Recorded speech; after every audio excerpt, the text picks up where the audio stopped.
मैं भी एक गरीब घर में पैदा हुआ वास्तव में, क्योंकि हमारे पिताजी पुजारी थे, सारे दिन पूजा पाठ में रहते थे, तो ज़्यादा कभी कमाया नहीं, कभी ऐसा।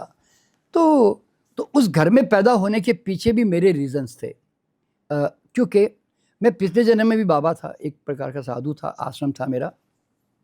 तो इस जन्म में मुझे एक आध्यात्मिक परिवार की खोज थी। तो मेरे पिताजी चूँकि साधक थे और मेरी माँ भी थोड़ी भक्ति भाव वाली पुजारी थोड़ी करती थी, तो इस कारण से फिर इस परिवार में मैंने जन्म लिया। हालांकि अब देखो ना, कमाल की बात क्या है, मेरे पूरे परिवार में हम 5 भाई बहन हैं, किसी के अंदर भी स्पिरिचुअल रुझान नहीं है ही नहीं, 1% भी। सिर्फ मैं ही आया हूँ इस परिवार में जो मतलब इस तरह के काम कर रहा हूँ।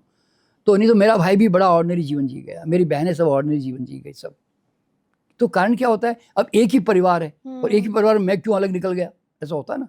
तो ये सब मेरे पूर्व जन्म के संस्कार है। देखो, एक ही परिवार में एक ही समझ, माँ बाप एक ही समझ देते हैं, एक प्रकार खान पान होता है, लेकिन सब के सब जो है उस तरह का आगे नहीं बढ़ पाते। तो आज यूँ समझ लो कि मैं भी अगर यहाँ बढ़ा हूँ तो मैं मेरे पूर्व जन्मों के कारण आगे बढ़ा हूँ, कोई माँ बाप के कारण या समाज के कारण नहीं, ध्यान रखना।